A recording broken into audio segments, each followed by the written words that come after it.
इमरान खान ने जिस तरह कल दबंग अंदाज में अक़वाम मुत्तहिदा के इजलास में यहूदो हनूद को ललकारा है, उसकी मिसाल पाकिस्तान की 70 साल तारीख में नहीं मिलती है। और वॉइस डेली टीम ने आपको 2 दिन पहले आगाह किया था कि खान की जिंदगी खतरे में है, कि जिस तरह वो बेबाकाना अंदाज में दुनिया के जमीर को झंझोड़ रहा है और जिस तरह मोदी सरकार को नंगा कर रहा है, तो उसे रास्ते से हटाने के लिए चंद गद्दारों को साथ मिलाकर कुछ भी किया जा सकता है। और अब कल रात गए ये खबर आई कि न्यूयॉर्क से वापसी के दौरान तकरीबन 5 घंटे के हवाई सफर के बाद इमरान खान का तैयारा किसी मुमकिना फनी खराबी की वजह से हंगामी तौर पर वापस न्यूयॉर्क एयरपोर्ट पर बहिफाजत उतारा गया और इमरान खान को फौरी तौर पर होटल वापस पहुंचा दिया गया। अब आप जानते हैं कि वॉइस डेली टीम का कभी भी बतीरा नहीं रहा है कि वो सनसनी फैलाए, लेकिन आज हम इस रिपोर्ट का पोस्टमार्टम जरूर करेंगे और कोशिश करेंगे कि आप तक तमाम हकायक मुदल्लल अंदाज में पहुंचाएं। लेकिन तफसीलात में जाने से पहले एक गुजारिश कर दें कि आप रेड बटन पर क्लिक करके और बेल आइकॉन को प्रेस करके वॉइस डेली के सब्सक्राइबर बनना मत भूलिए, ताकि ऐसी ताजा तरीन खबरों पर बेलाग तज्ज़ी और तबसरे आपको हर वक्त और बर वक्त मौसूल होते रहें।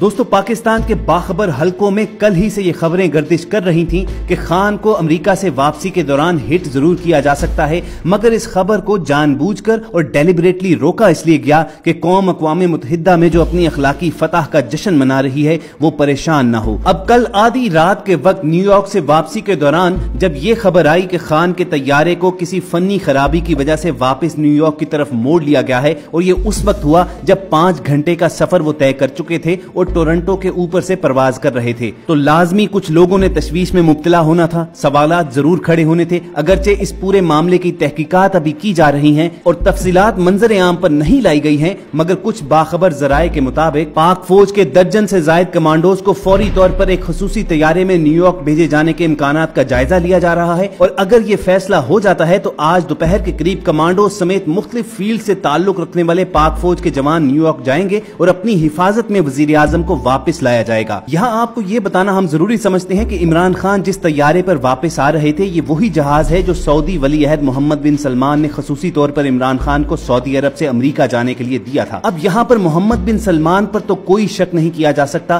ताहम इंडियन लॉबी के बारे में किसी भी किस्म की तवक्को की जा सकती है। पिछले 20 सालों से खित्ते का बदमाश बनने की कोशिश करने वाले इंडिया को कल खान ने सारी दुनिया के सामने नंगा करके जितने जूते रसीद किए हैं और उसे भीगी बिल्ली बनाकर रख दिया है, उनकी तरफ से ये रद्द अमल की तवक्को की जा सकती है। और शायद हम बार बार शायद का लफ्ज इस्तेमाल कर रहे हैं क्योंकि हमें यकीन नहीं है कि ये एक कॉन्स्पिरेसी थ्योरी है या ये फैक्ट्स हैं। आप कमेंट सेक्शन में हमें लिखकर जरूर अपनी राय से आगाह कीजिए कि आपके ख्याल में इमरान खान को रास्ते से हटाने की एक साजिश हो सकती है या महज ये जहाज की एक फनी खराबी थी कि जिसकी वजह से उसे न्यूयॉर्क वापस ले जाया गया। तो हम बात ये कर रहे थे कि शायद इसीलिए जहाज के अमले ने मुमकिना खतरे को भांपते हुए फौरी तौर पर वापस न्यूयॉर्क लैंड करने का फैसला कर लिया। अब यहाँ पर सवाल एक और उठता है कि अगर तैयारा टोरंटो के ऊपर से परवाज कर रहा था तो उसे कनाडा ही क्यों ना लैंड करवा लिया गया, वापस 4-5 घंटे ट्रैवल करने के बाद न्यूयॉर्क क्यों ले जाया गया? इस सवाल का जवाब तो हमें मालूम नहीं है, मगर एक चीज जरूर हम जानते हैं और वो ये है कि अल्लाह की मर्जी के बगैर इमरान खान का कोई कुछ नहीं बिगाड़ सकता। हमें अल्लाह से पूरी उम्मीद है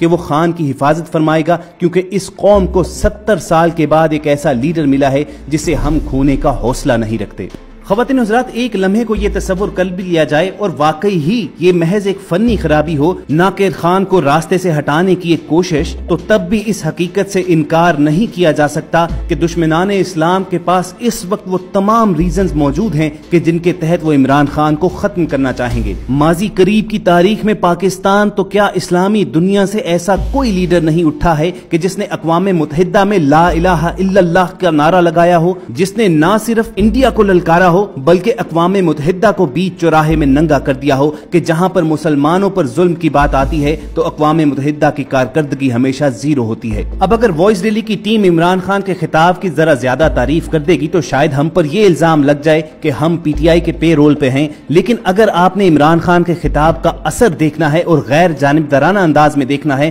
तो इस खिताब के दौरान इंडियन वफ्द के चेहरे जरूर देख लीजिए। अक़वाम मुत्तहिदा में बैठे हुए इंडियन वफ्द की खवातीन के चेहरों पर जो बेबसी और लाचारगी थी वो ये जरूर बता रही थी कि इमरान खान का खिताब सही निशाने पर हिट कर रहा है। और दोस्तों, कप्तान की जिंदगी इसलिए भी खतरे में है कि उसने सिर्फ इंडिया ही को नहीं ललकारा है बल्कि अक़वाम मुत्तहिदा यानी दुनिया के सबसे बड़े फोरम पर खड़े होकर सहूनी ताकतों को गले से दबोचा है। उसने ला इलाहा इल्लल्लाह का नारा बुलंद किया है और उसने तौहीन रसालत पर मगरबी दुनिया को वार्न किया है कि हम किसी सूरत ये बर्दाश्त नहीं करेंगे। और जो लंडे के दानिश्वर, लिफाफा सहाफी या पटवारी खवातीनों हजरात इस बात पर एतराज कर रहे हैं कि अक़वाम मुत्तहिदा के इजलास में इमरान खान ने कोई नई बात नहीं की है बल्कि अपनी बातों को दोहराया ही है, तो उन अहमकों और गधों को हम ये बता दें कि यहाँ पर ऐसा ही होता है। मरकजी खिताब से पहले एक पूरी कैंपेन चलाई जाती है, एक हवा बिल्ड की जाती है, लहर चलाई जाती है जिसका नुक्ता अंजाम अक़वाम मुत्तहिदा के इजलास में होता है। तो इमरान खान ने अपने दौरा अमेरिका के दौरान यही किया है। पिछले चंद दिनों से वो इन्हीं पॉइंट्स पर फोकस किए हुए थे, मसला कश्मीर पर और फ्रीडम ऑफ स्पीच की आड़ में तौहीन रसालत पर। और कल भी उनकी तकरीर के मरकजी निकात यही थे। इमरान खान ने बिलाशुबा बेहतरीन सफारतकारी की जुबान इस्तेमाल करते हुए कहा कि अगर आज दुनिया में सिर्फ 8 लाख यहूदी नजरबंद कर दिए जाएं और किसी कर्फ्यू में महसूर हो तो क्या दुनिया का यही रद्द अमल होगा। इस जुमले का दूसरा मतलब अगर आप डिकोड करें तो इमरान खान ये कह रहे थे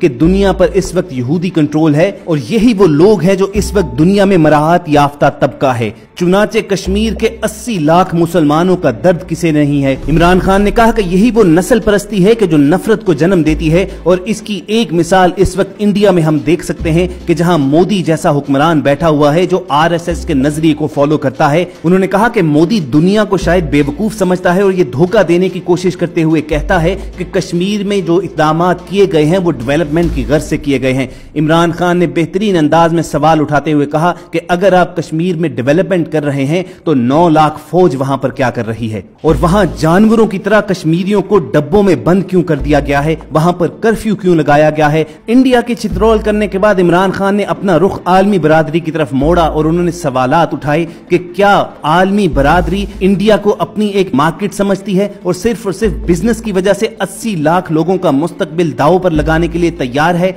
उनका कहना था कि यह इंतहाई अफसोस और बदकिस्मती की बात है कि आज दौलत जो है वो इंसानियत पर बाजी ले गई है। और खवातीन हज़रात, तकरीर के आखिरी सेगमेंट में इमरान खान ने जिस अंदाज में बातें की वो एक सच्चे आशिक़े रसूल की बातें थी। उन्होंने आजादी इजहार की आड़ में तौहीन रिसालत पर बात की। उन्होंने कहा कि मगरिब को ये मालूम ही नहीं है कि नबी पाक सल्लल्लाहु अलैहि वसल्लम मुसलमानों के लिए कितनी अहमियत और हैसियत रखते हैं। जब भी उनकी जात के खिलाफ गुस्ताखी की जाती है तो हमारे दिल में दर्द उठता है और चुनाचे उसका रिएक्शन भी आता है। उन्होंने आलमी रहनुमाओं और मगरबी मीडिया को तनकीद का निशाना बनाते हुए कहा कि जानबूझकर मुसलमानों को प्रोवोक किया जाता है और फिर उसके बाद बदकिस्मती से दहशतगर्दी को इस्लाम से जोड़ दिया गया है। यहाँ पर उन्होंने मिसालें देते हुए बताया कि 9/11 से पहले दुनिया में 75% से भी ज्यादा खुदकुश हमले तमिल टाइगर्स ने श्रीलंका में किए थे जिनका हिंदू मजहब से ताल्लुक था, लेकिन कभी किसी ने ये नहीं कहा था कि ये हिंदू टेररिस्ट हैं। मगर आज इस्लामोफोबिया के जेरे असर तमाम के तमाम मीडिया चैनल्स ने दहशतगर्दी को इस्लाम से जोड़ रखा है। और दोस्तों, यहाँ पर अक़वाम मुत्तहिदा में खड़े होकर इमरान खान ने इतनी बड़ी बात कर दी कि शायद हालिया तारीख में कभी किसी मुसलमान लीडर को यह तौफीक नहीं हुई। उन्होंने कहा कि मुसलमान खवातीन का हिजाब पहनना कुछ ममालिक में एक इशू बना दिया गया है। उनके लिए हिजाब एक किस्म का कोई हथियार है। इन ममालिक में औरत सारे कपड़े उतार कर नंगी तो हो सकती है लेकिन अपने आप को ढांपने के लिए ज्यादा कपड़े नहीं पहन सकती। इसकी वजह सिर्फ और सिर्फ इस्लामोफोबिया है जो 9/11 के बाद शुरू हुआ, क्योंकि कुछ मगरबी रहनुमाओं ने दहशतगर्दी को इस्लाम से जोड़ दिया था। यहाँ पर उन्होंने दोबारा कश्मीर के मौजू की तरफ आते हुए कश्मीरियों की जद्दोजहद के हक में बात करते हुए कहा कि मैंने इंग्लैंड में एक फिल्म देखी थी जिसमें एक हीरो की बीवी को कत्ल कर दिया जाता है और जब उसे इंसाफ नहीं मिलता तो वो गन उठाता है और सब क्रिमिनल्स को मारना शुरू कर देता है। अगर आज मैं कश्मीरी होता और मुझे 55 दिन तक बंद कर दिया जाता तो मैं भी गन ही उठाता। इमरान खान की यही वो दलेराना बातें थी और बेबाकाना अंदाज था कि जिसकी वजह से दुश्मनान इस्लाम उसे रास्ते से हटाने के लिए कोई भी इंतहाई कदम उठा सकते हैं। इमरान खान ने जिस तरह का खिताब किया है, कोई अगर आज के दिन भी उस शख्स की मुखालफत करे तो आप समझ लीजिए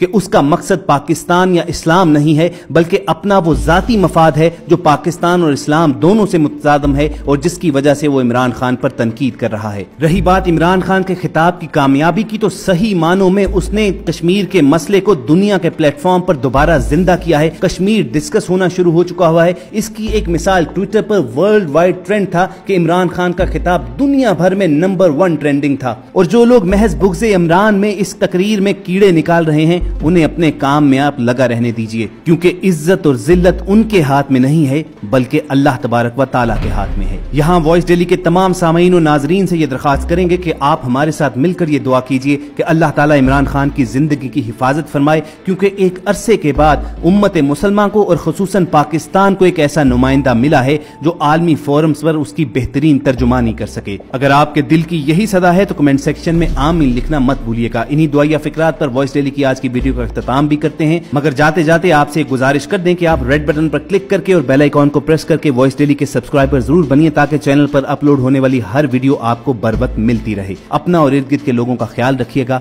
और सुनते रहिए वॉइस डेली।